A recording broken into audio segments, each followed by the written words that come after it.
Hey, welcome to another one. This one is from Johnny, and he says, I was very good at telling myself that I wasn't that bad. This kept me so trapped because I believed the story I was telling myself. It took me around 10 years of bullshit, wasted time, poor decisions, blaming others, bad behavior, and that poor old me mentality until I said to myself, righto, I'm done. And that's really what it starts out with, isn't it? Is that poor old me mentality.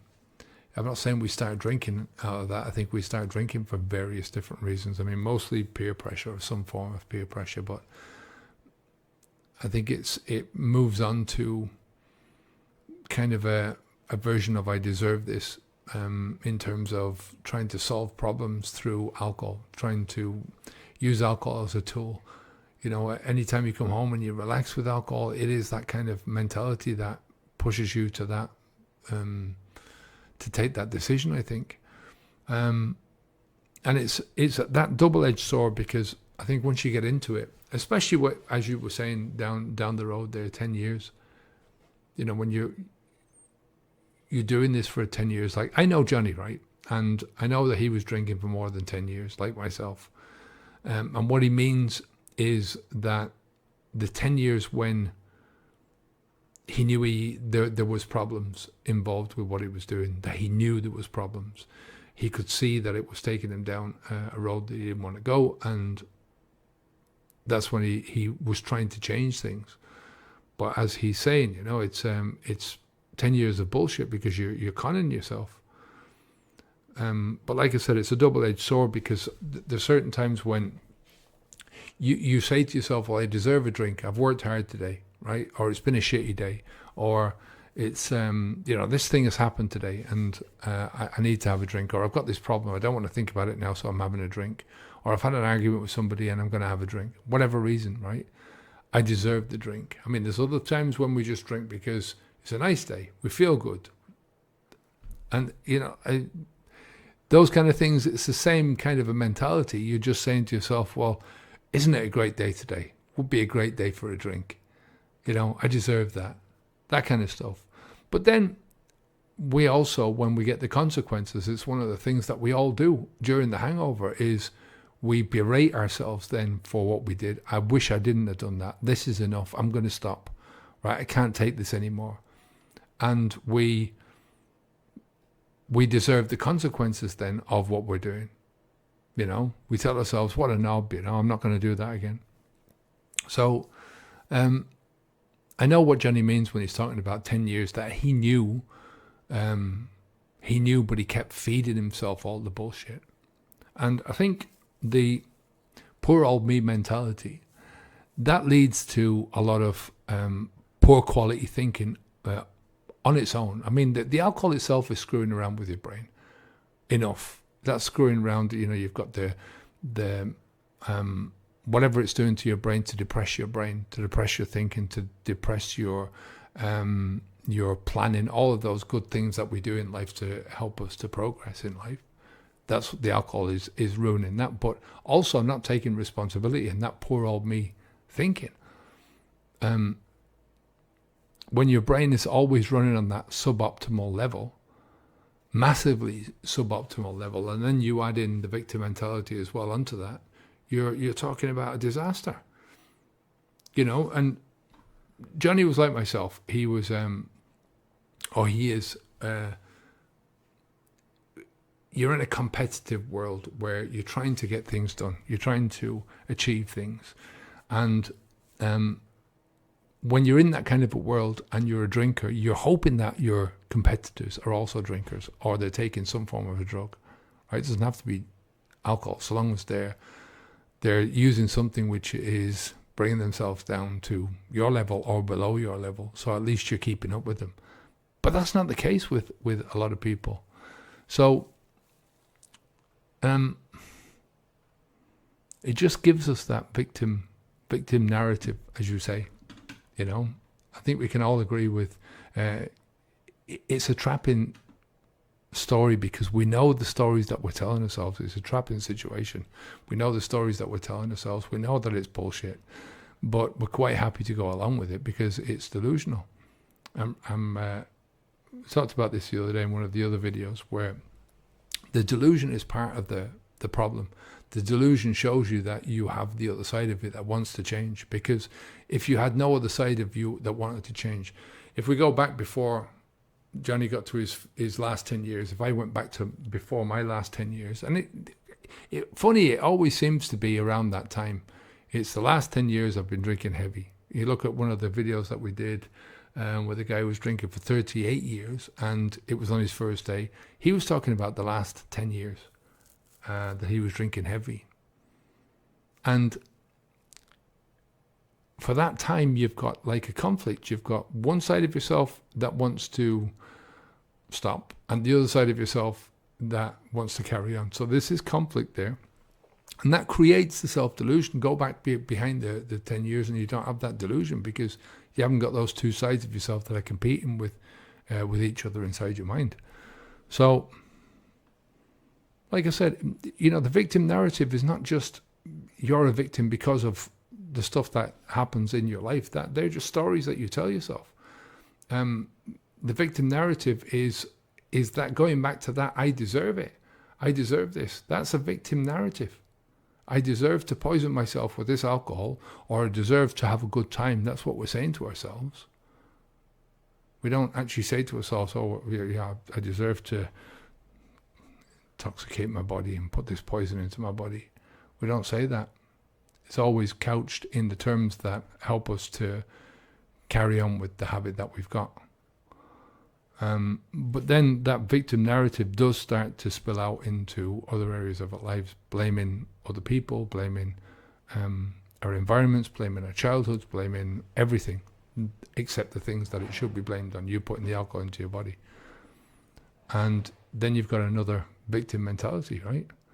So when you've got the suboptimal brain making decisions, so he's talking about 10 years of bullshit, wasted time, poor decisions, blaming others, bad behavior, and that poor old me mentality.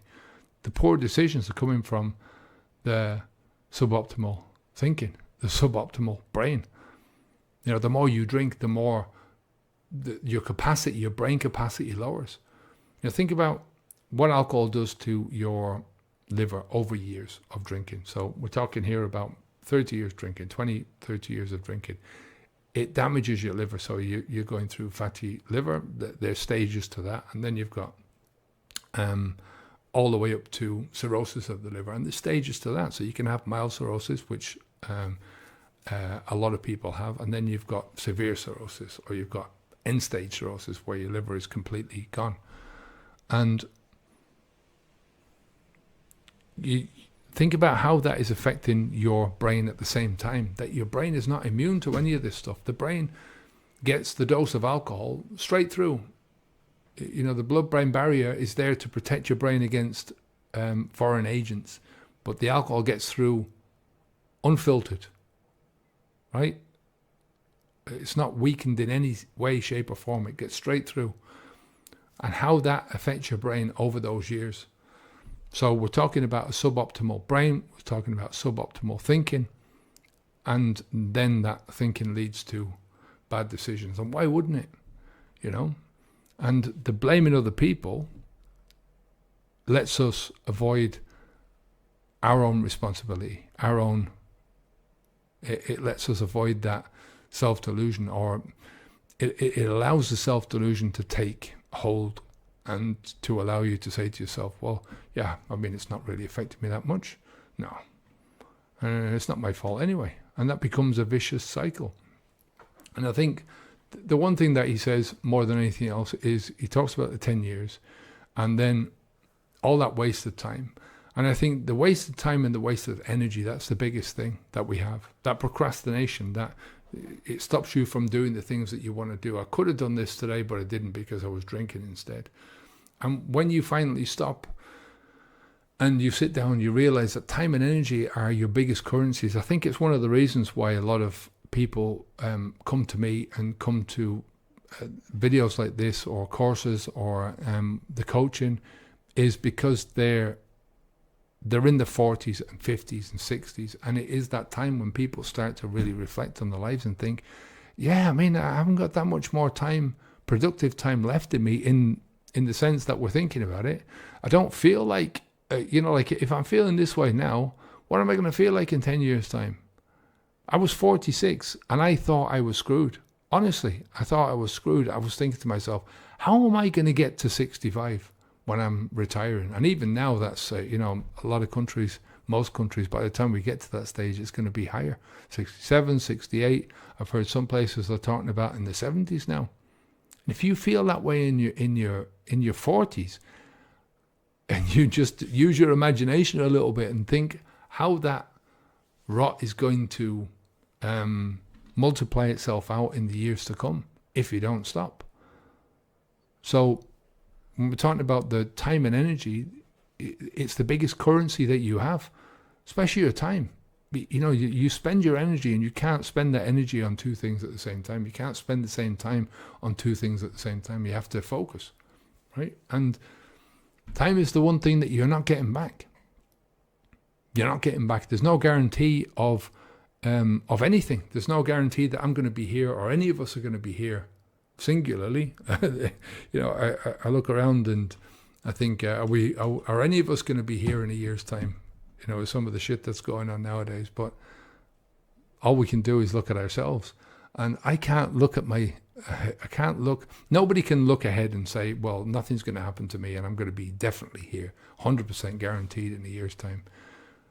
But what you can do is you can make sure that your quality of time over the next year is much better than it was. Some people, what they look at is, I think it's a very youthful, dumb way to look at alcohol drinking and drug taking, is when you're young, your body can take a lot more abuse than you can when you're older. And you think that's always going to be the same way, And when you get older, you start to think, what the hell have I done to myself? I'm at this stage now and I feel like I'm half cut. I feel like I'm gone already. I mean, literally, I could not stand up on a chair. I was that bad. My knees were that bad. And I thought that was it. I was gone.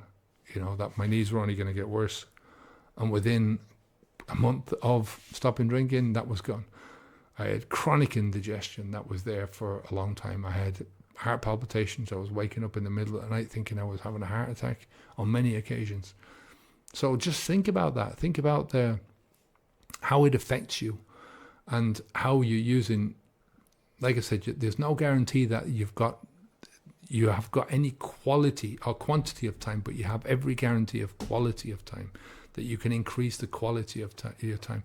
And, everything else taken into account, I know that if unless I get a disease and or I get run over by a bus, or you never know what's going to happen, right? Any of that stuff. But I guarantee that everything else being equal, I will live a longer and a healthier and a happier life than if I had stayed in drinking. The way I felt back then, 13 years later, I do not think, I'm not 100% sure, but I do not think I would be here. And if I was here and I hadn't stopped drinking, I would certainly be in a bad way, right? And that's just saying it. So it is what it is, eh? That's a downer of a note. I mean, look, Johnny, the last thing that he says there is, the last sentence is, it took me around 10 years of bullshit, wasted time, poor decisions, blaming others, bad behavior, and that poor old me mentality until I said to myself, right out, I'm done. And that's it. And once you said that I'm done is a commitment to yourself, is a commitment to, from now on, no matter what happens, I'm not putting the alcohol into my body. And that's it. And I can tell you now that he's living a really good life. Like I said, I know him quite well, and he's living a good life. So, thanks for the comment, Johnny. I really appreciate it if you're watching this. And if you have any questions, anyone has any questions or problems or anything at all that they want me to cover on the videos, the more details that you can give, the better. Then give me a shout, leave a comment, and I'll speak to you in the next video, okay? Take care. Onwards and upwards. Bye now.